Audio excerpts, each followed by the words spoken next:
Good morning, everyone, and welcome to today's meeting of the Economy and Infrastructure Committee.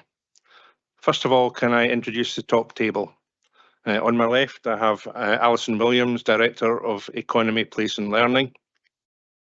Next to me, I have Councillor Jack Welsh, who is the Vice Convener of this committee. On my right, I have Jessica Guild of Committee Services. I have Fraser Crofts, the Strategic Lead of Environment and Infrastructure. And I also have a number of officers, including Mr. Littlejohn, Strategic Lead for Economy Development and Planning, sitting in the gallery there where you can hopefully see easier than if they were sitting behind you, and they will come up to the lectern as appropriate during the course of the meeting.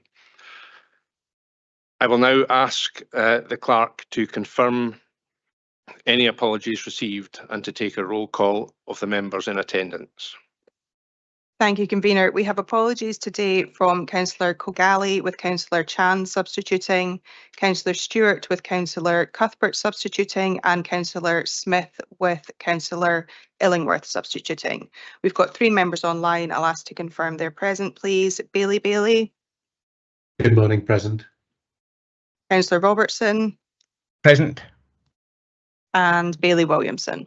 Yeah, present. Thank you. All other members are in the Chambers, Convener. Thank you.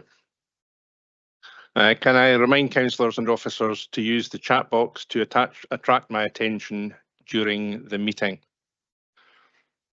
Item 2 on the agenda is declarations of interest. Can I ask if there are any declarations of interest in respect of the business on the agenda today?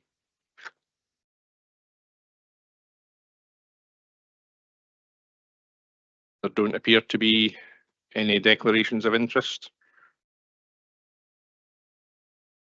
No, okay. Now, can I move on next to item 3 on the agenda, which is the minutes of the Environment, Infrastructure and Economic Development Committee held on the 7th of February 2024. Can we agree the minutes?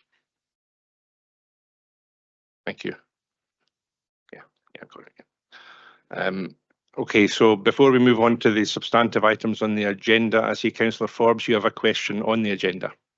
Yeah, thanks, Convener. Back in November, when we saw the winter maintenance report, we put forward an amendment which was voted through, and that was to conduct a review of process of gully cleaning, open discussions with SEPA and representatives of the farming and land owning community, and the important bit is to bring any potential proposals for change back to the future committee before summer recess 24. This is the last opportunity for that to happen, but it's not on the agenda. I wondered why.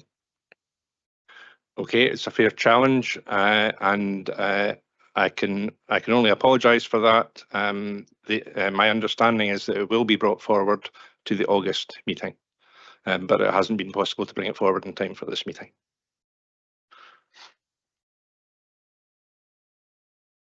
Councillor Duff. Thanks, Convener. I noticed that unlike some other committees, we don't have a kind of outstanding actions paper. Yeah. There is one other thing, just bring up how we've mentioned that. That was to do with the short-term let control zone response, which I would have thought, I think that's probably about 9 months since the consultation ended, that we might have had back by now. Thank you. Yes. On that particular point, Councillor Duff, yes, I have received an initial briefing just on Monday on that, and so that again will be something that will be coming forward most likely to the August meeting, and obviously there will be discussions and briefing notes in the interim. Okay, if there are no further questions, can we move on to item 4 on the agenda, which is the Planning Enforcement Charter Review? And can I ask Sean Panton, Team Leader, Major Developments and Enforcement, to introduce the report?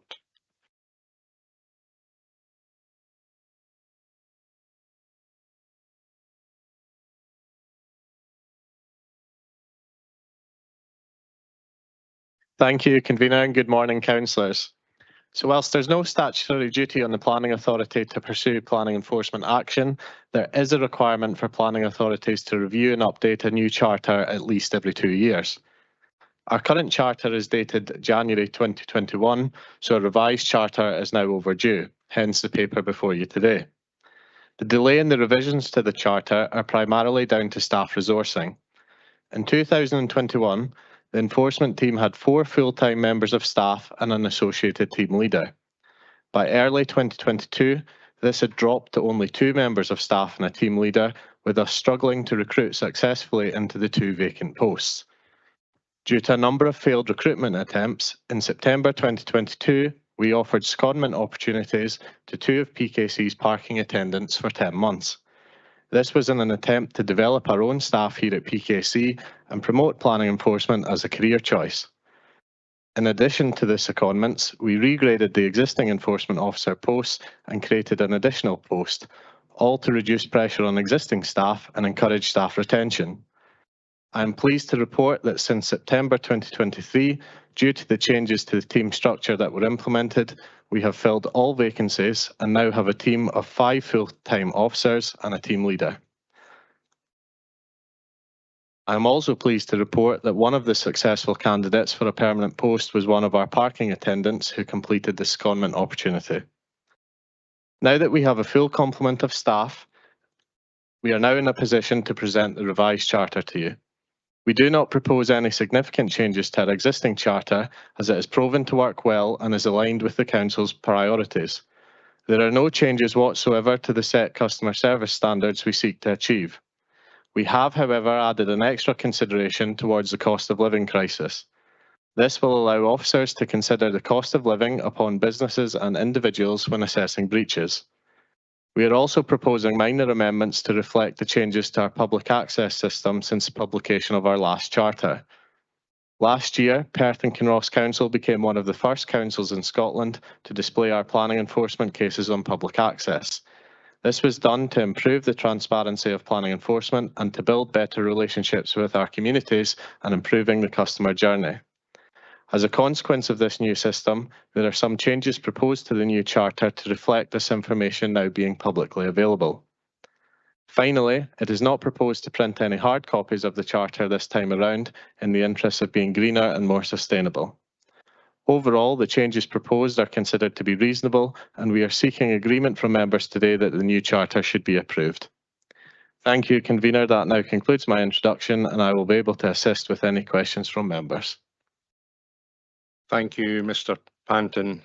Much appreciated. I can see a number of questions appearing in the chat, and I'll come to them in a moment. Can I just, before doing so, ask members to ensure that their questions relate to the charter itself rather than to any specific enforcement cases, which would not be appropriate to discuss in response to this item.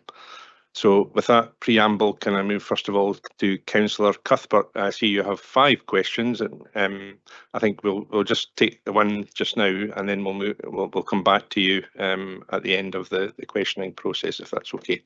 Councillor Cuthbert. Thank you, Convener. I would like to start by thanking the enforcement team for the hard work they do. It's a difficult area. They sometimes face significant adversity, so it's not an easy job, so well done to them. My first question is to do with how long it takes to complete enforcement action. Consistents often complain how long it takes to do the enforcing. So if someone is doing work without permission, they think enforcement officers should be able to go and just stop the work instantly. It doesn't happen. I understand the complexity of what's being done and how the Scottish Government's emphasis is on normalising the situation rather than stopping development. However, I would be interested in seeing some statistics on just exactly what the state of play is. So, for example, how many enforcement actions are being dealt with? What is the average time taken to complete an enforcement action? How many enforcement actions have been outstanding for over a year? And maybe a comparison to comparative local authorities to show how we're performing. Just wondering if that's possible. Mr. Panton. Thanks, Councillor Cuthbert, and thank you for your words at the start of your question there. So I've got some statistics here. In terms of 2023, we had 322 complaints lodged and investigated to Perth and Kinross Council. Of those 322, 176 as breaches were identified with no further action taken. 277 cases were closed and 49 notices were served. In terms of timescales, the average number of days in 2023 to complete a case was 195, which is quite poor, but that was down to the staff resourcing, which I indicated in my introduction. Already in 2024, we're down to 131, which is a 33% drop, and that is dropping month on month because we now have the staff resourcing in place. So yeah, we've dropped to 131 days, but the charter before you today, the target date is 40 days to have a case resolved, and we're confident we will be able to achieve that going forward. We're still a wee bit away from it, there's no denying that, but we are confident it's achievable, and that's what we're going to aim for in the new charter. So in answer to your questions, we're aiming for 40 days. Thank you. Councillor Forbes. Thanks, Convener. Sean, thanks for that introduction, and I'm delighted to see that the work you're doing to get and keep staff is showing some dividends, so well done on that. Can I ask you about section 5.1? It mentions stakeholder engagement. If I've understood this correctly, that there was stakeholder engagement the last time, but not this time. Is that correct? And if so, what was the reason for that? Yes, that is correct, Councillor Forbes. The reason we've done that is because this is purely really a revision to the existing charter. It's not a new standalone document. So the engagement we've done was primarily with the enforcement team themselves to see what works, what we need to improve on, and what doesn't work. So yes, you're correct, but that's because it's mainly a revised document rather than a fresh standalone. So hopefully that clarifies. Thank you. Councillor Duff. Thank you, Convener. My question is with regards to the additional, I'm not sure if it's a principle or whatever, but in the report it talks about the council making decisions, which, and one of the additional points is recognise the cost of living crisis. I understand why that may be in there, but I wonder, does it also recognise the financial harm which can be done to other business premises as a result of the breach of planning? Thank you. Yes, absolutely. So we're not saying the cost of living crisis is our only consideration, just that it is a consideration. So we will take it into consideration along with impacts upon other businesses and the likes. So it's only one consideration of many, and it's just a new consideration we're going to add. Hopefully that clarifies. Thank you. And Bailey. Yes, thank you, Convener. I'd like to thank all of the enforcement team for the arduous task that they take on. I think they do a good job of it, and thank you for the report as well. My question relates to page 21 of the document pack, which is under our approach to planning enforcement. One of the amendments that's helpfully highlighted in red there is to say that the council will, however, make decisions which, and I quote, accord with the council's corporate priorities. My concern about that is that at face value, it gives room for bias to creep in, to the extent that if we're taking into account the council's corporate priorities, but not taking into account, let's say, the corporate priorities of any other business in the area, in cases where maybe the council is the applicant or the developer, or cases where the council is the complainant, does that introduce bias? I guess that's my question. Or would this not apply in cases where the council is the subject of a complaint or the complainant? Thank you. Thanks, Bailey. And once again, thanks for your comments at the start there about the enforcement team. No, it wouldn't introduce any form of bias. We would be fair and consistent in all of our cases. The council's priorities are generally aligned to respect businesses as well, but no, there would be no bias taken because the council's priorities are in there. Thank you. Okay, thank you again. Councillor Robertson online. Thank you, Convener, and I agree with the comments made by my fellow councillors about the good work the enforcement service do. Can I ask about the when an enforcement notice, it says in the paper that a fix, if it's not adhered to, then if we can issue a fixed penalty notice. how often does that happen? Because I think every councillor has got cases that just seem to roll on, nothing seems to happen. So is that quite a common practice, and how effective is it? Thanks, Councillor Robertson. No, it's not that common a practice. I would say in the last year or so we've issued around 5. Don't quote me on that exact number, that's just off the top of my head, but it's there or thereabouts. Basically, a fixed penalty notice, if there's a failure to comply with an enforcement notice, we can issue a fixed penalty notice, which is essentially a £2,000 fine for every part of the enforcement notice that hasn't been complied with. Now, if we serve a fixed penalty notice and the applicant pays that £2,000, that takes away our ability to prosecute the offender. So by them paying the fixed penalty notice, we can't then prosecute them. So that's why we don't tend to do them often. We prefer to see the breach resolved where possible. So we do serve fixed penalty notices at Perth and Kinross, but they are not frequent or commonplace. Thank you. Okay, thank you. Councillor Harvey. Excuse me. Thank you, convener. Excellent. Just still reflect what the other councillors said. Excellent piece of work, and we really do appreciate the work your department does. But just a very quick question. Assuming this is approved today, what's the kind of timescale for this going into effect? Short answer for you this afternoon. We've already liaised with the design team and the like, so the new charter is ready to go. If there's any amendments that come forward today, that would obviously need to go back to the design team for alterations, but if there's no amendments today, we can have it enforced this afternoon. Very efficient. Thank you. Yeah, we'll let you off later this morning, so that's good. Councillor Lane. Thanks, convener. Yeah, I think I welcome this report, and I welcome it was a source of frustration, I think, for a lot of elected members when reasons of non-enforcement or action were valid reasons were given.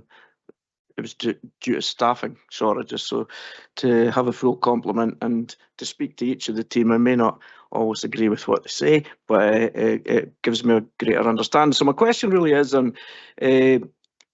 it's if a member of the public raises a concern, say about trees being cut down, and our team go out and look at it and say, yeah, this looks a bit strange, but they go to Forestry Land Scotland, who have issued an authorisation. Do we challenge and take up when our officers look and go, this is strange, this is 100-year-old oaks or something like that being cut down, or do they just accept the other body's definition, or do they not challenge and say, well, can you not come and have a second look at this? Thanks, Councillor Lang. So yeah, for the benefit of the committee, we do have a dedicated enforcement officer who solely deals with trees. Now, the problem we have, trees, if they've not got a tree preservation order on them, or they're not within a conservation area, they're not protected. And so if you have a felling licence, they are allowed to come down. So your example of a 100-year oak tree, we obviously would like to see that retained if possible. However, if it's not got a TPO or a conservation area, unfortunately, we do have to go with the felling licence. Our hands are relatively tied there, which is unfortunate. If there is trees, we always try and speak to them informally and ask if there's any way they can be retained. We always try and do that. But in terms of powers, they're relatively limited if the trees aren't protected, unfortunately. Okay, thanks. Okay, thank you. Now we're coming back round to additional questions. First of all, from Councillor Cuthbert. Can I take your next one, please? Thank you, convener. Yeah, my next question relates to transparency. I welcome the fact that you've got references to the planning portal, which is good. It's good that the information has been put on the planning portal, but I find the system incredibly clunky when trying to use it. You can have a complex site that's got dozens of applications and enforcement notices. You can't easily identify what exactly is being enforced. Some of the it's difficult sometimes to identify exactly what's being enforced. It's just a single line summary and there's no detail. So what I was wondering is whether we could have some form of short-term working group, or have a look at what's on there and discuss it with users and councillors, just to get a feel for how it could be improved. because it is quite complicated to find an enforcement action. Yes, so as I said in my introduction, we were one of the first councils in Scotland to introduce this system, so there has been an element of trial and error with it. And because of that, internally, we meet quite frequently to look at what's working and what's not working. So I can certainly invite any member along to those meetings if they consider the system to have any flaws which they'd like to see addressed. But it is something we're looking at because it is a new system and we are seeking to improve it where we can. Thank you. I would welcome that. Okay, thank you. Now moving on to Councillor Forbes. Thanks, Convener. Councillor Duff actually asked my question on 5.2, so I'll go on to my next. I have 5, but I do have a couple more after this. Section 5.3 is it says reflect Scottish Government guidance. What I'm wondering, Sean, is where's that balance between what we decide to do democratically here in Perth and Kinross and what the Scottish Government tell us to do, and how much influence do we actually have here? So the charter that is before you today has broadly been written in accordance with the government guidance, so there isn't actually too much of a discrepancy between national guidance and our own approach, so there shouldn't be any instances where there's conflict in information from national guidance. Okay, so if I understand what you said there, Councillor Forbes, you have another 3 questions, as does Councillor Cuthbert. So 2, all right. Okay, cool. Councillor Cuthbert. It's not a competition, I don't think. At least I hope it's not. Yeah, the next thing is page 22 of the pack, page 6 of the charter. Just one comment first of all. It says damage of works listed the building works which adversely affect there, and it stops. So there's obviously something gone wrong in terms of the completion of that sentence, if you like. The question relates to, in terms of what's being enforced, the most common planning problem we get enforced or look to get enforced is either non-Section 75 build stuff that people are not happy with how it's been built, or it's not been built, or it should be done, if you like. That's not listed in here. It's you kind of focus purely on the Section 75 ones, when it's quite often local applications or just smaller applications. So I think that needs to be included in here for clarity, so that people understand that that is one of our priorities, is to look at that. So if that could be added, I'd be grateful. Yeah, so your first point about the sentence coming to an end, I'll ensure that's picked up when we format it. Your second point there about the Section 75 conditions and any breaches of that. So Section 75s are slightly different because that is a legal agreement between the council and the landowner, and any breach of that needs to be dealt with through legal mechanisms rather than planning enforcement. The reason it's not included within the charter specifically is because as part of any Section 75 agreement, the council is a signatory. So if we were to take action on a Section 75 legal agreement, where we could be taking it on ourselves. So that's why it's not specifically mentioned in there. But it is something that we still deal with. We still try to resolve. It's just not something that needs specifically listed within the charter. So hopefully that clarifies. I think you've got the wrong end of what I'm trying to say. Basically, it does mention significant breaches of conditions of the terms of a legal agreement, so that's in there. What's not in here is ones that are not subject to a legal agreement. So where you've got a planning consent and it says we're going to build passing places, for example, and they're not built, that is, if you like, a breach of a planning application, but there isn't reference in here to breaches of what's been promised in the actual application, how it's delivered. Right, okay, sorry. So my first answer was completely the opposite of what you were looking for. But yes, within the breaches of planning control at the page is that, sorry. On page 7, it does have listed their failure to comply with conditions. So it is listed within the charter. And apologies, my first answer didn't hit the mark. That's okay. No, I was really suggesting it should actually be a priority or listed as a priority, because it is, I would say, certainly my ward, it's the principal area of concern. I can look again at the words later, just to make sure it makes sense and it's in the right order. So, thank you for that, Councillor Cuthbert. Okay, thank you, Councillor Forbes. I've got two questions, and I've just, if I could just point something out, which might have been what Councillor Cuthbert just pointed out. I hate to say I wasn't quite paying attention at that moment in time, but page 6 of your document, because I was writing notes about something else.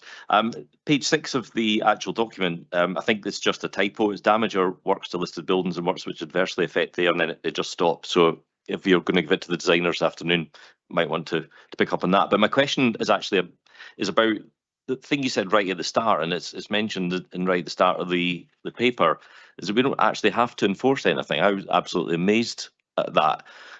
So it seems slightly odd that we have to write a charter about it, but we don't actually have to do it. Am I understanding that correctly? And my other question on that topic is, are there any authorities in Scotland that just choose not to enforce anything at all? Thanks, Councillor Forbes. So yeah, your first point is the one Councillor Cuthbert raised about that sentence, so we'll get that resolved. Your second point, yes, you are correct. We don't have to take enforcement action on anything, but we do have a statutory duty to have a charter. So we might have a charter that says we're not going to take action on anything. We could do that. We don't want to do that, obviously. That's why the paper is before you today. But yes, we do have the ability not to do any enforcement action. In terms of other councils in Scotland, all councils tend to take enforcement action, some not as readily as others. Some councils don't have dedicated enforcement teams. They have planning officers who will deal with breaches as and when they're required, but that has proven to be not very efficient and has resulted in a lot of complaints to those councils. I know from experience of working in some of those other councils, which I won't name, but yes, we don't have to take enforcement action if we wanted to take that route. Thank you. Back to you, Councillor Cuthbert. Back to me. Question 4. Okay. Residents get very exercised when a condition is not satisfied, whether it be a fence not being erected, passing plates inserted, a bus stop being built where it was conditioned. In some cases, enforcement officers will close a case and not enforce a condition, as in their professional opinion, the issue is not material or has been satisfied to an acceptable level. I'm not questioning officers' right to do that. That's what they're there for. That's why they're employed. However, what I would welcome is more detail on how the decision has been reached, or even a discussion with the complainants before the decision is finalised. I have constituents who come to me and say, I'm not happy with this. Why is it being allowed? And then I'll look it up and talk to the officer and be told, well, I deemed it wasn't material or it was done to an acceptable standard. But in essence, the people who are living locally don't feel it's been done to an acceptable standard, and that then creates a friction that doesn't disappear. So whether we can sort of insert that somewhere in the process so that people actually get listened to. Thanks, Councillor Cuthbert. What I would say is it's uncommon that we would not take action on a breach of condition. Those cases are few and far between, and just by chance the ones recently have been in your ward, so that's probably why it's fresh in your mind. But yes, it is few and far between that we don't enforce a condition, but if we don't choose to enforce a condition, I can certainly make sure that all closing reports are robust and justified, and we can also ensure that dialogue with the complainant, whether that be a councillor or an individual within the public, is updated accordingly. Thank you. I would appreciate that if you could. Thank you. Councillor Forbes. Thank you. Back to page 6, where there's the missing line, and it references designated conservation areas. And I know we agreed it was a year or more back, I can't quite remember when, to review that. And I wonder if there's any opportunity to get just a very quick update on how that's going, or convener, perhaps it's something for a future agenda to get a more thorough update on how the review of the conservation areas is coming along. I can take that question because it's something that was on my mind. I just asked the same question the other day. The reviews are underway. We have had a kind of staffing issue with someone on sick leave who has now resigned. So that did cause some delay, but the work has progressed in the background, with the first of the reviews likely to come to this committee in October. There's also been a slight hiatus in terms of change in regulations.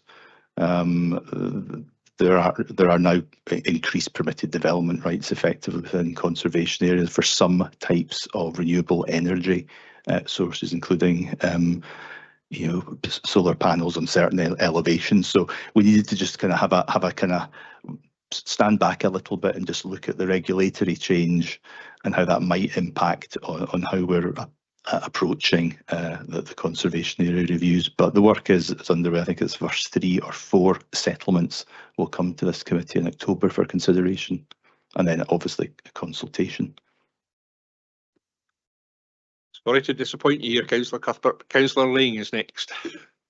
Thanks. Just following on from Councillor Cuthbert's last question about a planning condition not being forthcoming, not being taken action on. How does that happen? You know, what's the point of having a planning condition if you're then going to not enforce it? In what stage does, because if members of the planning committee see a condition, local members, everybody see a condition, they would kind of expect it to be part of the plan, because I'm just wondering how that happens and how often it happens that we don't get planning conditions and not enforced, but even completed by the developer. I think as Mr. Panton was saying, we do enforce conditions where we're aware that they're not being complied with, but planning is no different from almost any other regulatory function.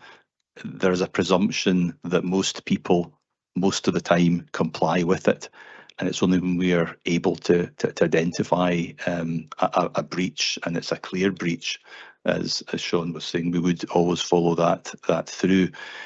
What the outcome of that is back to that point about, you know, the judgment. What is the material issue that lack of enforcement has taken, that lack of compliance has taken, and we need to go through that process to see if it is sufficient in the public's interest, really, to take it any further. And that's always the judgment on a case-by-case basis, but we don't ignore breaches of conditions where we are alerted to them. Okay, and final question, I think, for Councillor Cuthbert. At the moment, yes. My question relates to what I would call persistent offenders. There are a number of situations locally where people are getting enforcement notices served on them, ignoring them, or submitting another planning application that then delays it, and then there's another enforcement action, and so on. My reading of that is that in some cases that can get out of hand, so that the developer just carries on developing and does what he wants, if you like, or what they want. My question is there such a thing as a special enforcement team, or could there be a special enforcement team which comprise legal and so on, and we actually try and stop those persistent offenders at the beginning so they don't develop into something much bigger later on? Thanks, Councillor Cuthbert. So yes, we're aware of our persistent offenders, and we take measures to ensure that we try to resolve breaches where we can for those cases, but we do have to take every case on its own merits.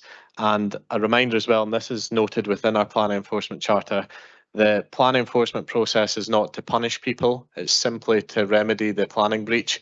So we're not out to punish anyone, including persistent offenders. We're just there to resolve the planning breach. So on that basis, what I would say is our staff are aware of the persistent offenders, but we do have to take it case by case and remember that we're not there to punish them. We're just there to resolve the breach. Okay. Thank you, members, for your thorough questioning and scrutiny of this report. Much appreciated. And thank you in particular to Mr. Panton and Mr. Littlejohn for their answers to these questions this morning. I'm now going to move the report.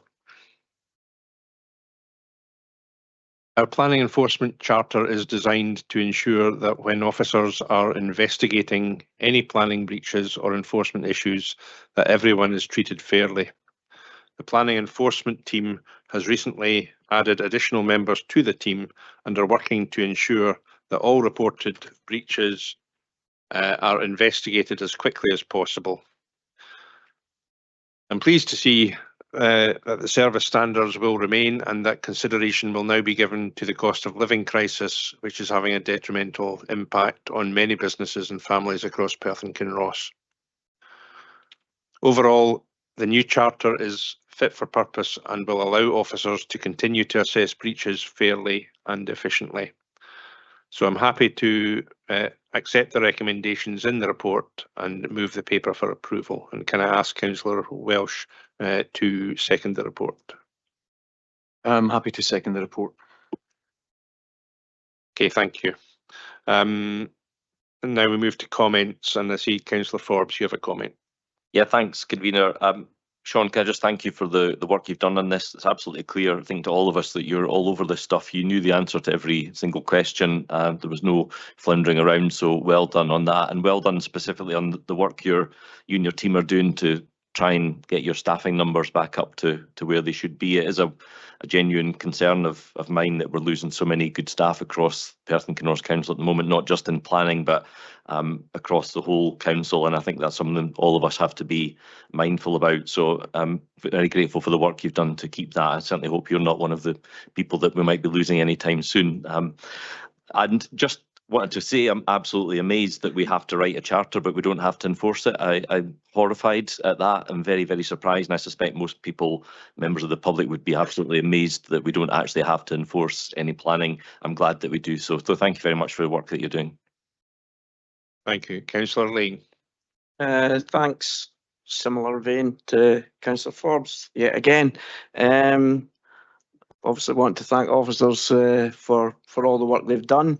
I think that what we've done as a local authority, along with officers and administration, to plug the enforcement gap was one of the things we brought to officers whenever we came into administration, was to change the pay spine and be proactive when other local authorities were divesting themselves of enforcement officers to make revenue savings. We've gone the opposite way, and I think everyone should welcome the fact that Perth and Kinross Council takes enforcement seriously, and we put our money where our mouth is to do that.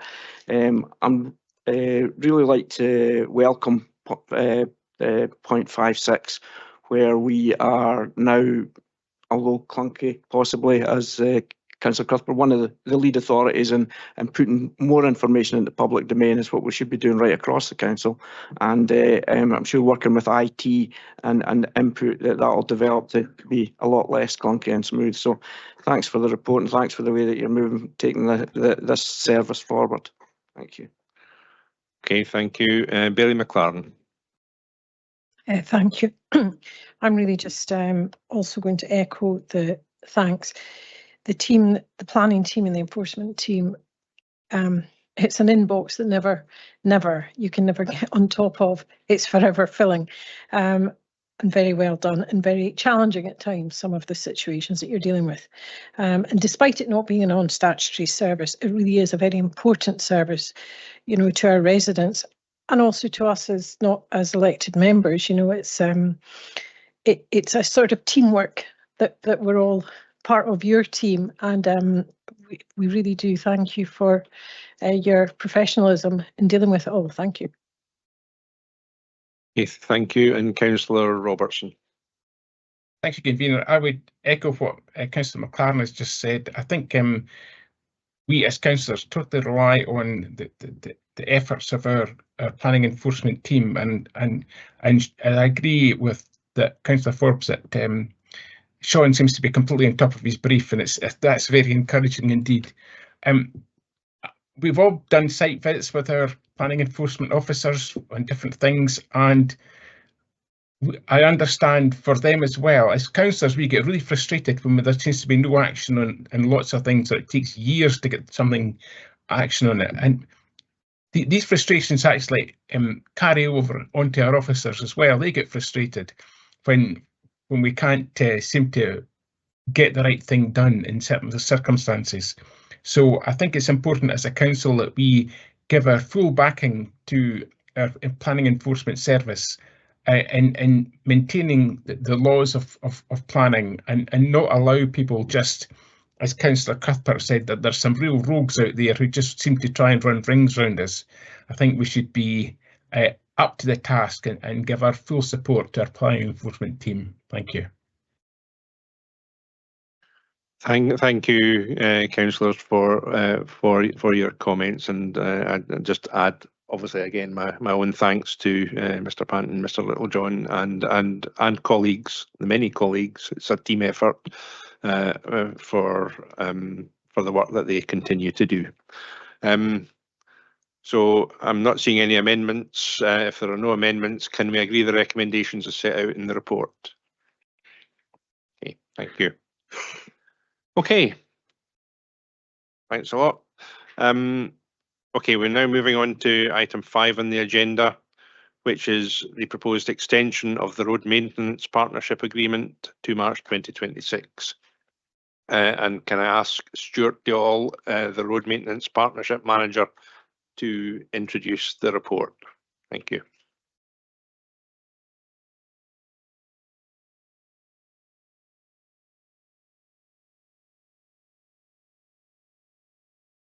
Thank you, Convener. The Road Maintenance Partnership team of Perth and Kinross merged with Tayside Contracts back in 2012 and have been working in partnership. Sorry, Stuart, could you just move the microphone closer to your mouth? Sorry. Thank you. Road Maintenance team of PKC merged with TC back in 2012 and have been working in partnership since.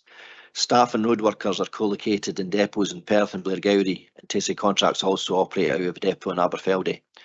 We operate under a management team headed by myself and comprising three Perth and Kinross officers and 2 Tayside Contracts officers, and we report quarterly to a management board comprising of my strategic lead Fraser Crofts and the Tayside Contracts head of operations and 4 other officers that are involved in what we do.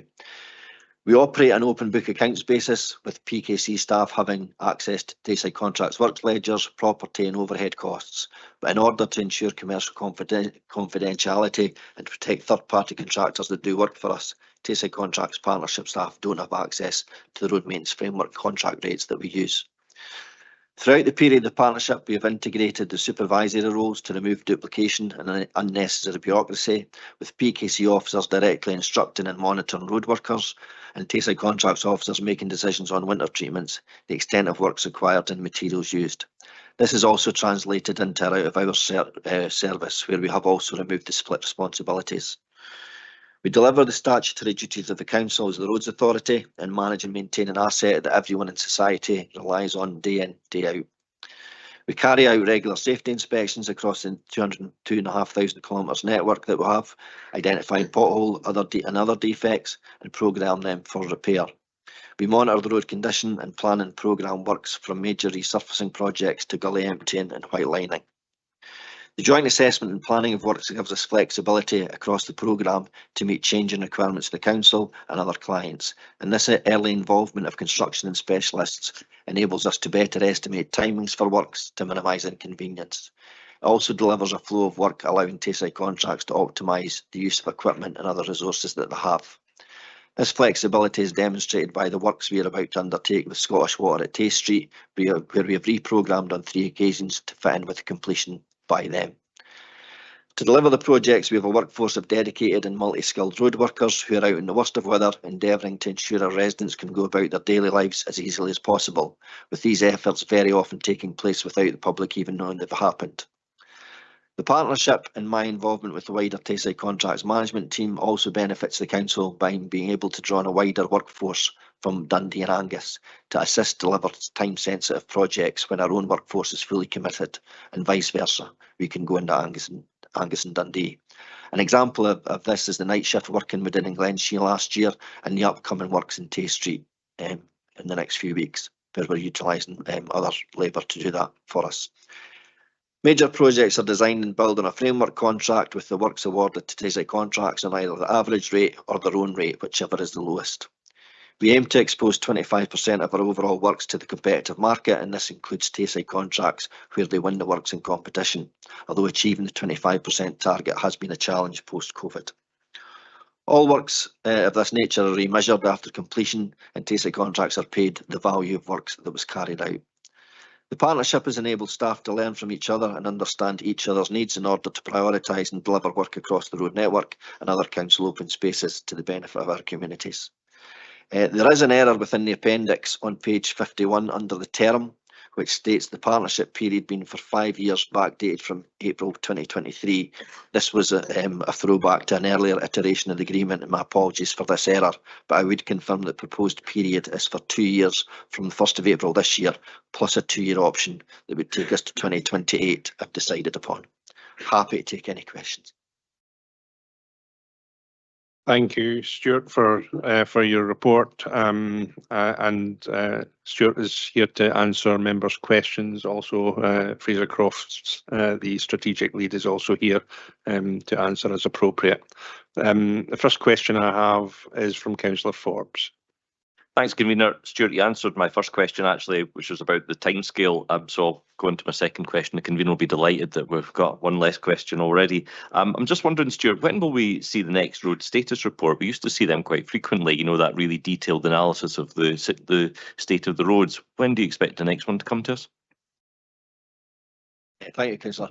They normally come up around about October, and the Council's been putting together an asset management strategy over the last 18 months or so. I think that was Fraser might be able to confirm, but I think that was agreed at committee quite recently, and that'll then prompt the status report to start coming back up to Council. I don't know, Fraser.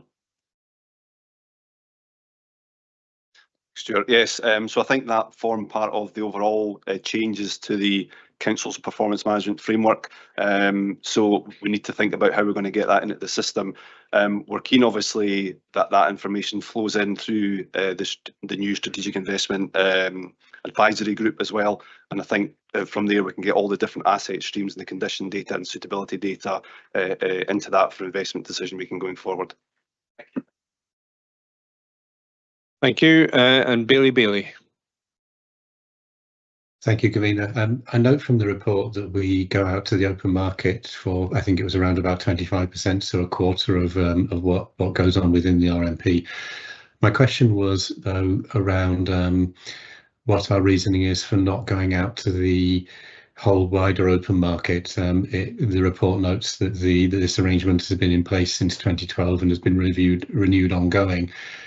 What's our reasoning for not doing a full open market review at this juncture? Is it related to cost, perhaps, of undertaking that, or is there other information that lets us know we get the best value from Tayside contracts? I guess I could speculate that there's a sort of profit share that we get on the end of that is part of that, but just wanted to hear it from the experts. Thank you.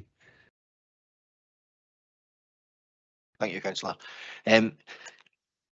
We put 25% of our overall budget to the competitive market to ensure that we're getting best value from the works that we are then awarding at Tayside contracts.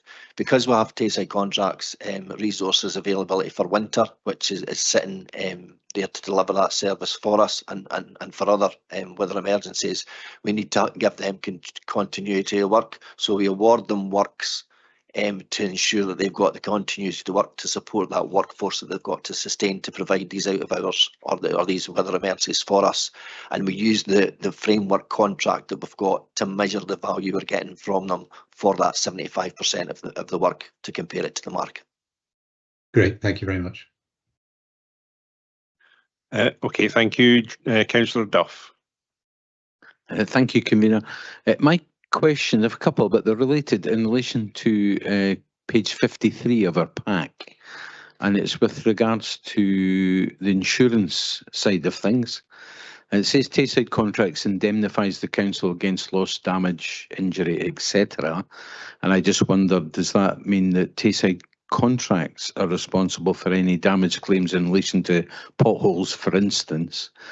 And a related one, further down in that page, it says that we have employers' liability minimum indemnity limit of £10 million for any one incident, and the same with public liability.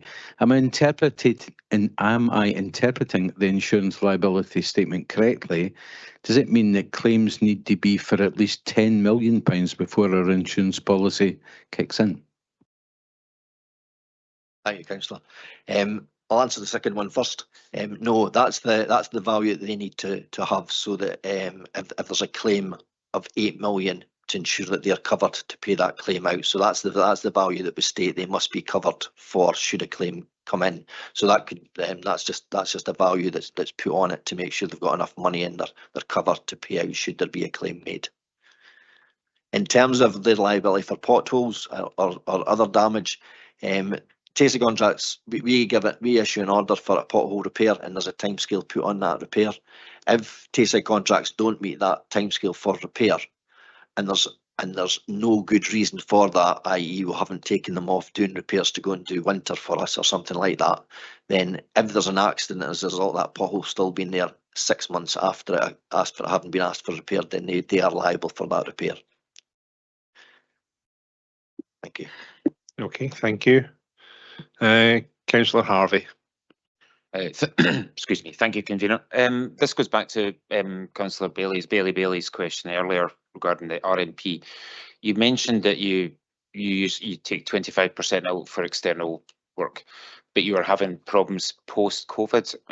Could you delve into that a wee bit more? Is that to do with capacity in the market or something similar to that? Thanks. Yeah, thank you, Councillor. Yeah, it was entirely that. Immediately post-COVID, there was a spike in the private sector area that meant the rates that we had for awarding works to third-party contractors weren't as attractive as they were getting in the private sector. That has taken quite a number of years to recover, and there's still more attractive financially works out in the private sector than there is in the public sector. We did redo our framework contract back in 2022, and I think we've got 18 contractors across 11 categories of work, so there wasn't a massive level of interest in the type of work we do, and that's another contributing factor as to why we struggle to get third-party contractors in. Thank you, Councillor Lane. Thanks, convener.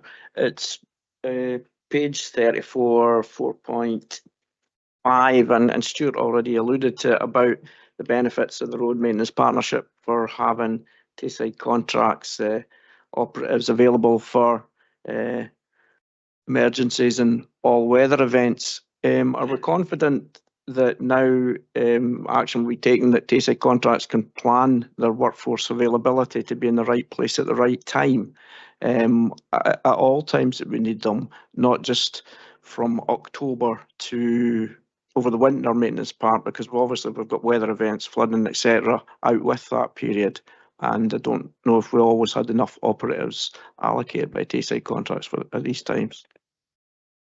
Yeah, thank you, Councillor Ling. Yeah, obviously following October, we've looked at the availability of Tayside contracts resources. Tayside contracts do have fixed holidays for the road workers, and their fixed holiday is a week in April and a week in October, and 2 weeks in the summer. The 2 weeks in the summer are different for Perth than they are Blairgowrie, so we've always got a workforce available in one of these depots, and we've actively looked at the level of road workers that are available within the October and the April weeks to ensure that we don't get in the situation similar to what we had last October. We will be bringing a paper forward to the committee relating to our preparedness for weather events as opposed to just a winter policy paper as we've done previously. So that'll be coming forward, I think, in August. Thank you. Thanks, because I think that's vitally important that we've got all year cover rather than the olden days when it was snow and ice only. Cheers. Thank you. Councillor Cuthbert. Thank you, convener. Just the one question this time. I'm not sure if it's appropriate in this committee or whether I've not certainly an eye before. I'm very conscious that the road safety team are doing a lot of work on 20 mile an hour signage because the Scottish Government's decided it's going to be across the whole of Scotland. My understanding is that there is a dedicated team of sign people for Angus. There's a dedicated team in Dundee, but Perth and Kinross does not have one. So one of the issues we've got is we've got to wait till crews are available. And I'm just wondering, should we not have a dedicated team, certainly for this period when the 20 mile an hour signs are going up all over Perth and Kinross? Thank you, Councillor. Yeah, you're correct. We don't have a dedicated team that just do signing within Perth and Kinross Council. We tend to move them about so that the peaks and troughs are covered elsewhere. But with something like the 20 mile per hour signing, or if there were an LEZ, for example, we will make sure that we've got a resource available that can deliver that 20 mile per hour signing scheme as required by traffic and road safety team. Thank you for your question, singular. Now we're back to Councillor Forbes. You have another question. Thanks. Thanks, Convener. Just following up on Bailey's question about that 25%, Stuart, is that, so if we go out to the market for 25%, they would win that work and we'd give it to a private contractor, is that? Sorry, I was pausing because Stuart was nodding and Fraser was shaking, so I'll finish the question then. One of you can decide what the answer is. Is that, so that work would go to the private sector, it would be done, is that done through Tayside contract, or is it done directly as an agreement between Perth and Kinross Council and whatever private company we choose to use? Thank you, Councillor. Yes, it was done directly through us. So if something goes to the private sector, it's a contract between Perth and Kinross Council and that private sector company. There are occasions where works are awarded to Tayside contracts, and if it's a resurfacing job and there's anti-skid applications, so there's a specialist activity within that Tayside contracts don't do, Tayside contracts would employ a subcontractor direct to do that for us, but they don't. Tayside contracts don't employ a subcontractor to do something awarded that we could have got from the market.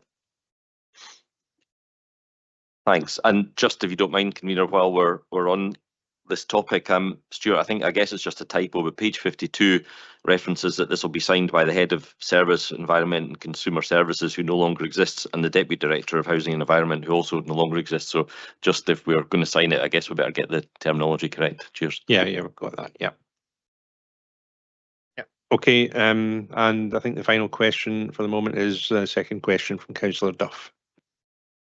Thank you. Hopefully it's a fairly quick one. On page 50, it talks about works will be awarded in accordance with the proposals for obtaining best value in procurement of works as approved by Roads and Transport Committee on the 13th of February 2002. It seems a long time since perhaps that report was written, and I just wondered if it's something that we need to revisit, or is it still fit for purpose? Thank you. Thank you, Councillor. It's been on the radar to revisit the paper and just to ensure that we bring something forward that's more up to date. In terms of using it, consider that the method of awarding the works is still relevant today, but it does require a review and it does require to be updated. And I appear to have jumped the gun. A second question from the Leader of the Council, Councillor Lee. Thanks again, Convener. Stuart or Fraser. I don't know what, I think it should come at this committee or come somewhere, and maybe I've just not read it through in any of the different reports, but do we ever get a notification of how many times remedial works have to be taken out? I'm thinking specifically at Blairgowrie and the Well Meadow, etc., which has had to be done 2 or 3 times, and the problems that causes for residents and that moving around when they see it doesn't have a good look. Do we ever see how many times repairs or resurfacing has failed and had to be done again, both either from the private sector, if we would put the job out to tender, or for Tayside contracts? That's the sort of information that I would tend to take to the board. So I do have that information as part of the Road Maintenance Partnership. What Tayside contracts do is they put a thing in called provisions to cover the cost of remedials, and that's monitored throughout the course of the year. So yes, I could tell you how many schemes we went back to, the tonnage of material that we took out and had to put in, and the cost of doing that. And supplementary, please, Convener. And that, but you said that for the private ones, we have a direct contract with the private firm, and I would like to see the comparison here with the works done or remedial works have to be taken by the private sector work against Tayside contract works. It might be great for Tayside contracts because it might show, I don't know what way it would show, but I think it should come back also at this committee, because we've got direct stuff that will not go at the board because it's us direct. Do you see what I mean? There's a third part of the triangle. It's not filled by the way it's reported. Yeah, we could do that. The only problem is it's a very small sample in terms of the third party sector, but proportionally, then we could get that information and have a comparison. Okay, if there are no further questions, again, I'm going to move the report. This report updates the members on the status of the Road Maintenance Partnership and proposes an extension to the existing shared service delivery arrangement until March 2026. This is, I believe, an appropriate period to enable officers to continuity in planning and delivering a high level of service to residents and visitors to Perth and Kinross, whilst not losing sight of other potential delivery models to achieve best value. Shared services are critical to ensure we are fully utilising the resources available to us, and the integration of roles and responsibilities are an excellent example of this shared service in operation.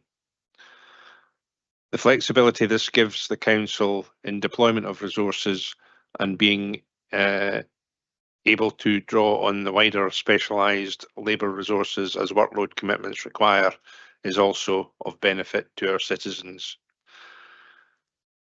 And I'm pleased to see the governance arrangements that are in place, and notwithstanding the commitment to report performance annually, as convener of this committee, I will, of course, continue to have regular discussions with the strategic lead, Mr. Crofts, to ensure that we are delivering the service that we set out to do. I'm happy to accept the recommendations in the report and move the paper for approval. And can I ask Councillor Welsh to second the report? Again, I'm happy to second the report, Convener. Thank you. So now we move on to comments, and I see Councillor Lane, you have a comment. Yeah, it's thanks again for bringing the report, and I think that the people who make the service and road maintenance partnership are the operatives, and I think we have to, after the way they've acted throughout the difficult times that we have with weather events and that, I'd like to put on record my thanks to all the operators at Tayside Contract Perth and Kinross Council who've been out in some terrible weather, and I've had great reports from various areas in Dunkeld, etc., that were dealt with flooding, and they were out there at all times, and the community were really grateful for the work we've done. And you have to look at how quickly we Inver, where we got the underpass opened, and then Rockmell done really efficiently, and up Glen Lyon. So although we may quibble around the edges about how things are done, I think I'd like Stuart and Willie and everybody to know how we feel about the work they're doing in inclement weather. So thank you. Thank you. And Councillor Forbes. Yeah, thanks. It's good to see this, and I'm pleased to see that we will get a more detailed report coming back to us in the future. Just like I said earlier, Stuart, just like to thank you for the effort you've put into this. I know it's not your last meeting, but I'm sorry that you are leaving us later on in this year. Another good member of the team, the partnership, which I'm very sorry to see, but completely understand the reasons behind it. So thanks for the work that you and your team have done over the years. As has been said earlier, it's the area that we get a lot of complaints about, but nobody ever stops to think about the good work that's done, and the good work that we do as a council, particularly on roads, far outweighs the things that go wrong that we have genuine complaints about. And not to finish on a low, but just slightly disappointed to see 511 shows a slight deterioration of our roads network, but I'm sure we'll make that up in the coming years. So thanks, Stuart, for your effort, and sorry to see you go. You're not away yet. We're not letting you go yet. No. Bailey McLaren. Thank you. Yes, Councillor Lane has stolen my thunder here, mentioning all the incidents in Dunkeld and the improvements and the response from all the teams involved. They really do a commendable job, and very much similar to what I said about the planning enforcement. Your inboxes are never, you can never get on top of them either. There's always something coming in, and it's again, you know, our constituents, the roads is such a hot topic for them, but the standard that the roads within Perth and Kinross are at, some other local authorities possibly could come and view, for an example, not to name any, but so just really echoing I mean, thank you. You guys do a tremendously good job. So thank you. Okay, and now Councillor Duff. Thank you, Convener. I just want to take the opportunity to thank the Road Maintenance Partnership, specifically, as Councillor Lang had said, about the collapsed embankment in Glen Lyon. It was a particularly difficult one, with the only alternative being over the hill to over Lors into Loch Tay, and it was a very difficult time period, and it needed to be done urgently. And the Tayside Contracts and the council did a magnificent job in a very short period of time to repair that before the worst weather crept in. So thanks very much on behalf of myself and the residents in Glen Lyon. Thank you. Thank you. And there are no further comments. I'll just briefly add my own again, just to add to the thanks to Stuart and the team that he works with. Since I've become convener, I've had a number of dealings, both with Stuart and also with Fraser, obviously, and I'm impressed by their knowledge, their experience, and the way they go about their business. And I think we as elected members all appreciate the work that they are doing, sometimes in extremely difficult circumstances. So I see no amendments coming forward. So can I ask if we can agree the recommendations as set out in the report? Okay, now I'm minded to take a brief comfort break if members would so wish, and then come back with the remaining two items. So if that's okay with everybody, it's now 10:37. Can we come back for 10:45, and we'll be in recess until then. Thank you. Okay, thank you, colleagues, for returning promptly. We now move on to item 6 on the agenda, which is the Street Lighting Partnership Agreement. Can I introduce to colleagues and ask Lisa Childs, the Street Lighting Partnership Manager for the 3 Tayside local authorities, to introduce this report. Thank you. Lisa.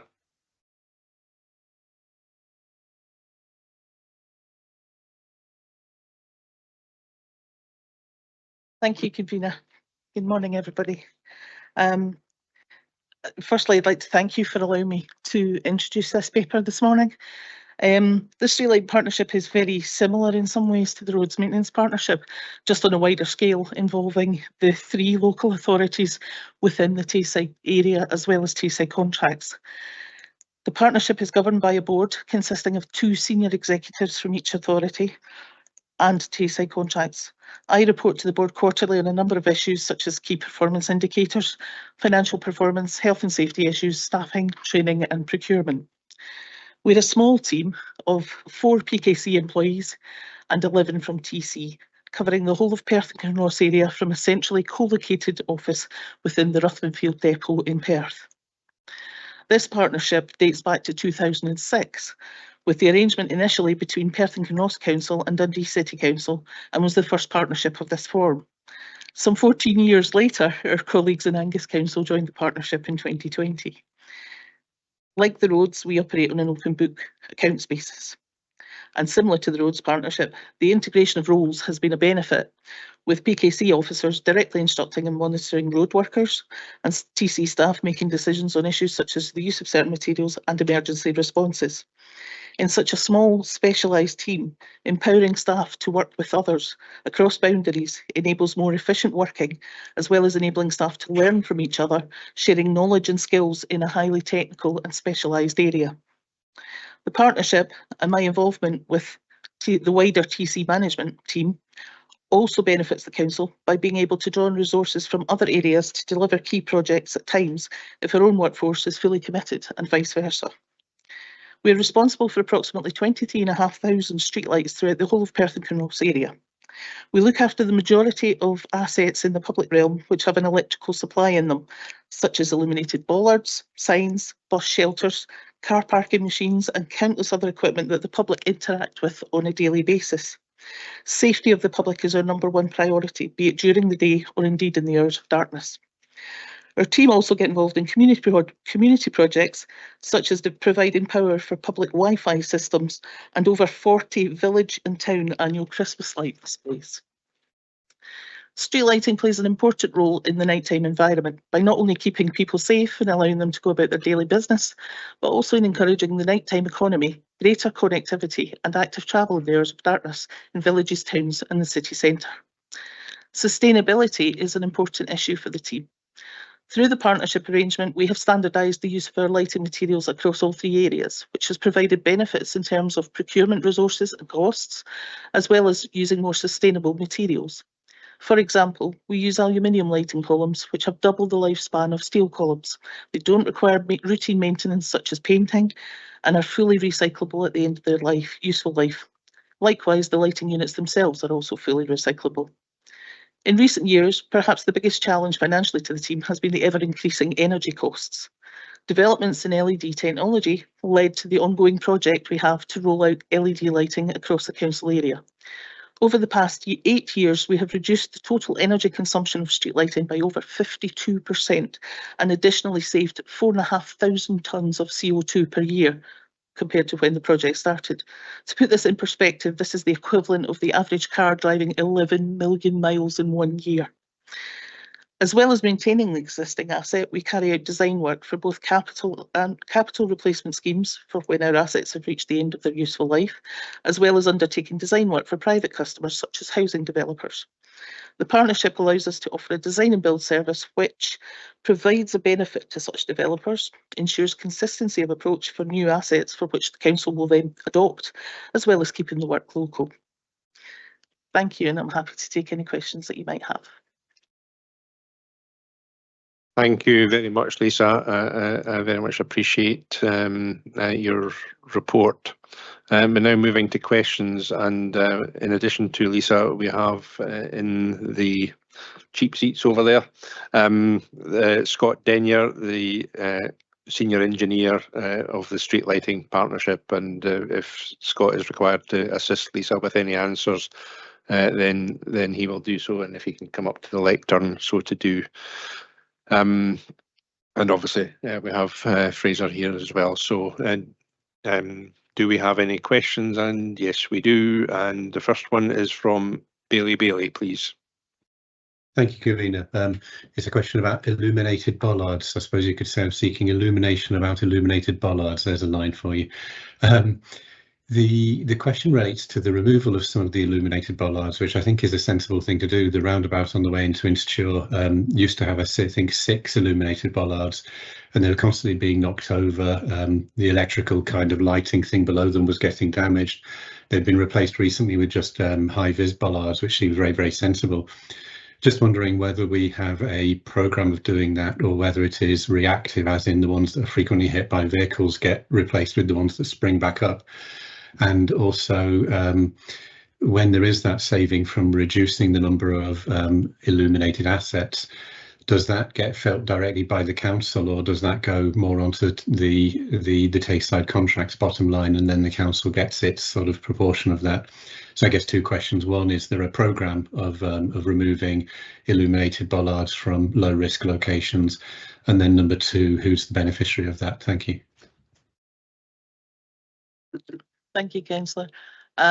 I don't believe there's a specific programme for replacing bollards, but we do have a long list of ones that we can identify as needing replaced. The fact that we're removing the illumination from them isn't an issue, as the ones that we replace them with are highly reflective to the relevant British standards. In terms of savings, sorry, I'm not sure I was clear on your question, but are you talking in terms of the savings from energy savings that we make? That's direct back to Perth and Kinross Council savings. Great, thank you very much. Okay, thank you. Next question is from Councillor Forbes. Thanks, Convener. 1.1, right at the top of the report, it references Dundee City and their 5-year extension, and it says that this report's to tie in with that. What's the issue with Angus Council? Are we all in different sort of timescales within the same partnership, or have we got it all nice and tight and tidy together? No, not at all. There's no issue, councillor. It's the Dundee City Council report was passed in January, and the Angus one went through, I believe it was the May committee of last year as well. Okay, thank you. Councillor Robertson online. Thank you, Convener, and thank you, Lisa, for your report. I have to say, I always seem to get really good service from the street lighting team, and so both you and Scott do a great job. I was wanting to ask recently about a lamppost that was really, really shabby, and I was told there was absolutely no budget for repainting lamp standards. As a council we tried to obviously upcycle stuff and prevent waste.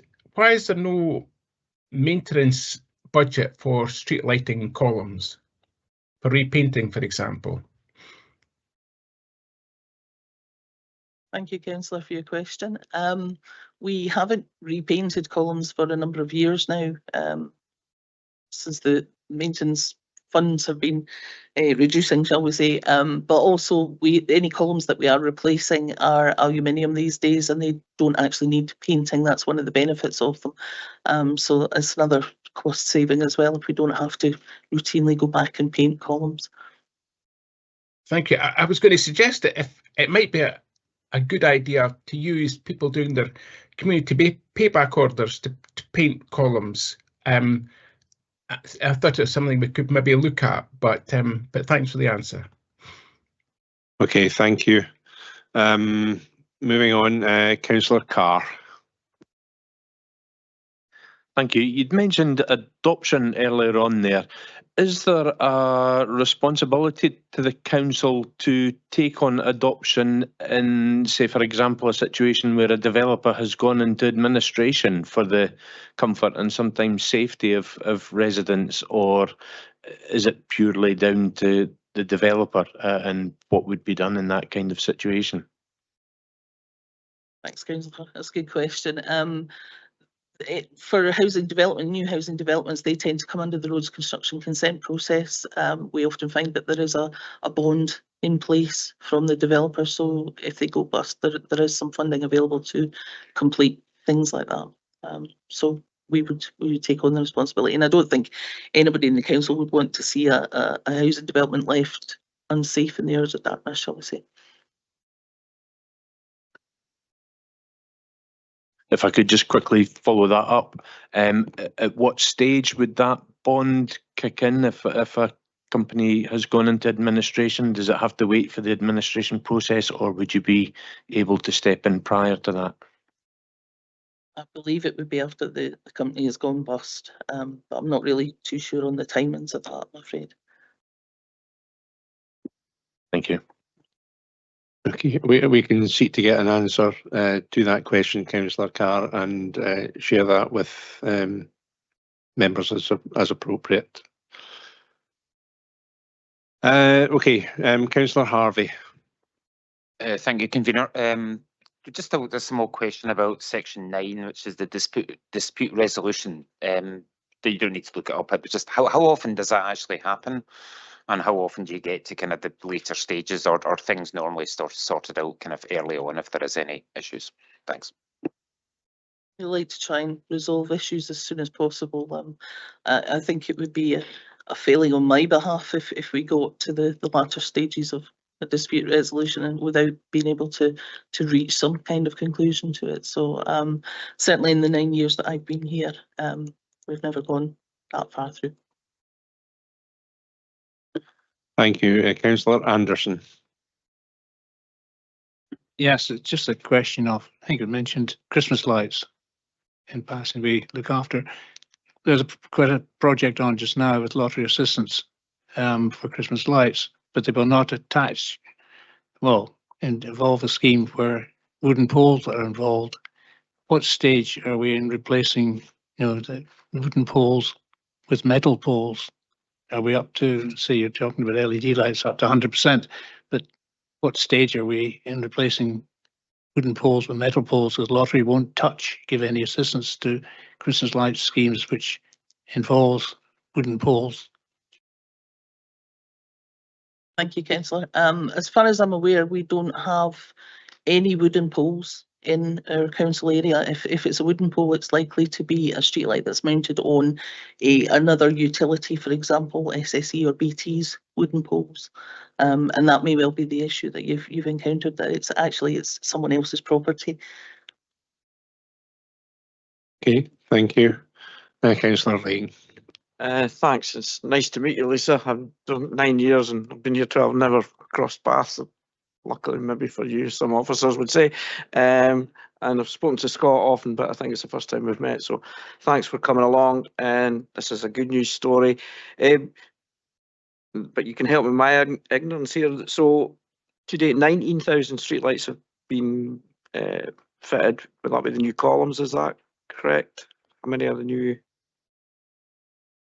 of these 90,000 of the new columns? You know that it's in 90,000 have been had the LED technology. So I was wondering how many were actually aluminium poles. There's 6,000 more to do. Are we replacing them with aluminium poles, or are we just moving on through? And is this only PKC? So there's more than one question. And when do you expect to be at 100%?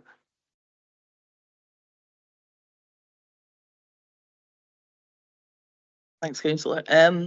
The numbers in the report in terms of the 19,000 are the actual street lighting units themselves. That's not the number of columns. My colleague Scott would be able to answer how many we've replaced in terms of columns across the programme. It's part of the programme, but it's a separate issue, if you like, replacing columns. So we may well go to a pole, and if the pole doesn't need replacing, but just the light on top does. So the 19,000 is the number of lights themselves rather than columns. Sorry, I completely forgot what your other question was. Sorry. Thanks. The other part of the question was, is this solely PKC and not across the whole lot?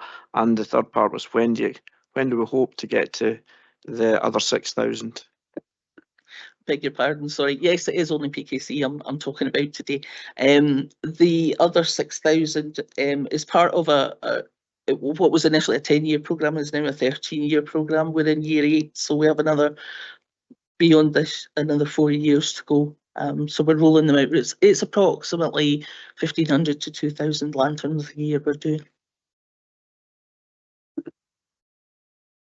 Fantastic, thanks. And soon there's another question. Can I just ask Mr. Denny, are we replacing with aluminium poles as the metal poles become life expired, or do we have a programme of replacement?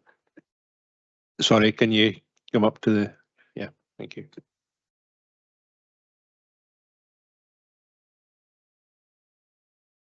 Hi, Grant. We have 2 programmes of replacement. The LED lantern replacement, which is at 19,000 and 6,000 still to go, which is done independent of the column replacement. The column replacement it was initially based on a 40-year cycle, which is 2.5% of the lighting stock year on year, and that's to convert steel columns to aluminium columns. That's done independent of the lanterns. But when we do come to do a column replacement scheme and it hasn't had LED lanterns, we'll take that opportunity to fit the LED lanterns at that time. But it's driven by the column age for the column replacement. There's 25,000 lanterns in Perth and Kinross Council and 23,000 columns, because we've got wall-mounted stuff as well. Of the columns, they're about 50% now steel, 50% aluminium, so we're halfway through the column replacement programme, but it's based on a 40-year continuous cycle. We've recently increased that 40-year cycle to 50 years because we do have 50% aluminium now.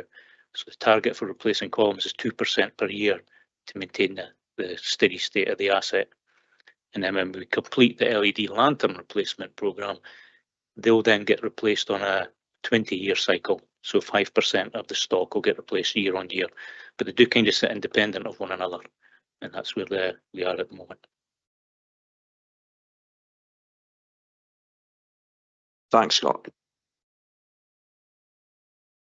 Okay, thank you for that, and congratulations to Councillor Lagan managing to get 4 questions in there. Yeah, thank you for that. I don't see any further questions. So once again, thank you to Lisa and to Scott for for answering the questions so thoroughly this morning. So I now want to move the report. This report updates the members on the status of the street lighting partnership and proposes an extension to the existing shared service delivery arrangement until March 2028. The report highlights a long-standing and successful agreement which provides benefit to the Council operationally through commonality of specification, shared resources and skills, and acts sustainably in the interests of the Council. The partnership will continue to report its performance annually through the Council's performance management framework. And once again, I'm happy to accept the recommendations in the report and move the paper for approval. And can I ask Councillor Welsh again to second this report? Thank you, Convener. I'd like to comment that this work, as well as significant contributing to pedestrian and road safety and you know the environment that people sort of live and travel in, it's incredibly important. It's done well, and I think we also recognise that there are significant sustainability and long-term climate benefits for the work that has been done, and it certainly from the report seems to be done in a programmed and very efficient way. So I'd like to thank the officers, and I think, you know, we recognise that some of these sustainability and climate challenges can be done in many different ways, and I think this is obviously contributing to it.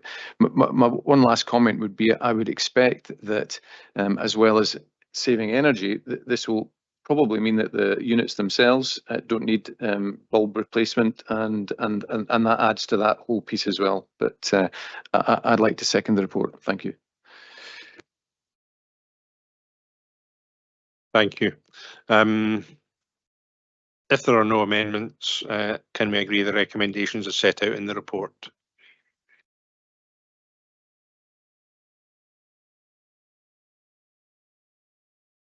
Thank you again, Lisa. Thank you. Okay, and now we move on to item 7 on today's agenda, the final item for today, which is active travel strategy, cycling, walking and safer routes projects 24-25. And can I ask Brian Cargill, the Traffic and Network Service Manager, to introduce the report, and he will be supported by Craig Daly, Team Leader, Traffic and Network Management. But just while Brian comes to the top table, can I embarrass him? This is Brian's last meeting of this committee before he moves on to a more leisurely pace of life as vice chairman of Arbroath Football Club and playing and caddying golf, as I understand. That's so. But in all seriousness, Brian is. I've had a number of dealings, as I'm sure we all have, over several years in his position as Traffic and Network Service Manager. And I don't know about colleagues, but my experience is that the replies I get are prompt and thorough, and frankly, I don't know how he manages to deal with his mailbox as efficiently as he does. So Brian will absolutely be a big miss to Perth and Kinross Council, and I wish him all the very best in his premature retirement. So anyway, moving on, having embarrassed Brian at the start, can I ask you, Brian, please, to introduce the report? Okay, thank you, Convener, and good morning, councillors. This report details the cycling, walking and safer routes projects implemented in 2023-24. It also seeks committee approval of the proposed list of active travel projects for 2024-25. In 2023-24, Perth and Kinross Council received a capital grant of 982,000 for cycling, walking and safer routes projects. A successful funding application was submitted to TATRAN for a further 167,000.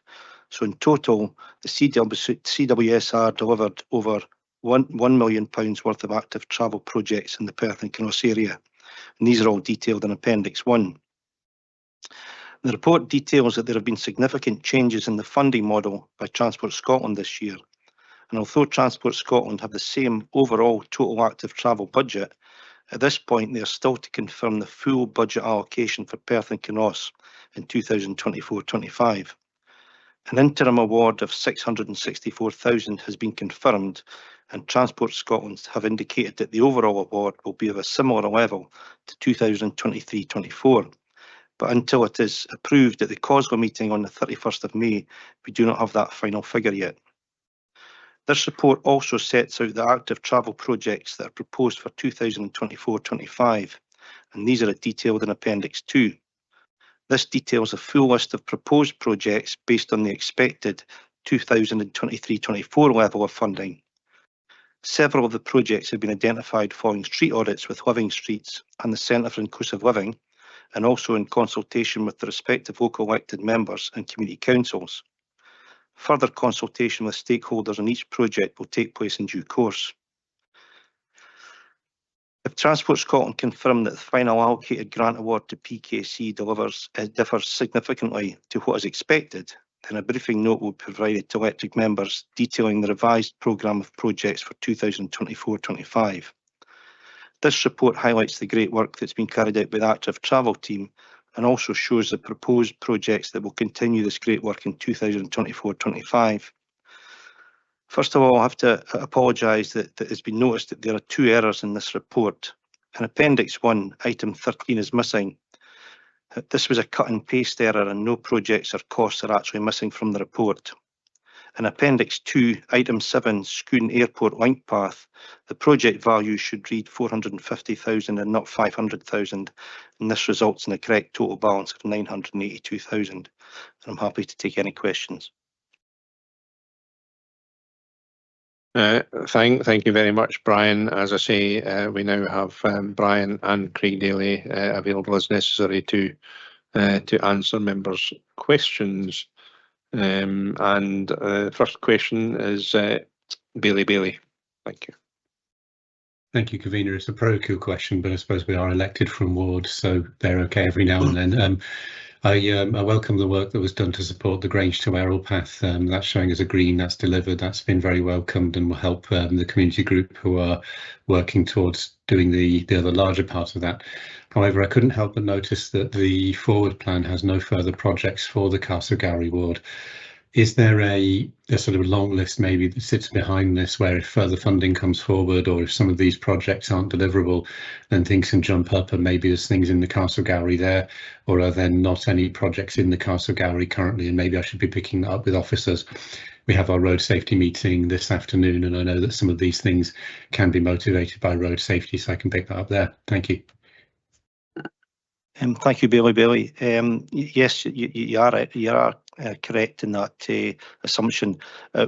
We have never geographically decided how to allocate the programme of works. These have historically been brought to our attention by community councils, by elected members and by the general public. And as we work through the projects over the years, if for example, last year we didn't manage to deliver some of the projects, they move into the following year's programme and we look to deliver them and we hopefully look to deliver them early on in that programme. And we also have that flexibility over the year in that if for whatever reason it may be that there's issues with land and maybe issues with when we do the consultation process, we also have that flexibility to bring projects forward. And you're absolutely correct, the road safety priority list meetings have been a huge benefit for us in that we can have these ongoing discussions with the members. And if there are projects in their ward that they feel is a priority, then and we have the opportunity and the ability to do so, we will bring that project forward. Great, thank you very much. Okay, thank you. Councillor Forbes. Bailey beat me to pretty much word for word the exact same question. But Brian, if you don't mind, I would just like to expand on that. So you know we've had a lot of support from Darrell for the footpath project between Grange and Errol, and although there is a small amount of money, 11 or 15,000, I can't quite see at the moment, that we got, which we're very grateful for.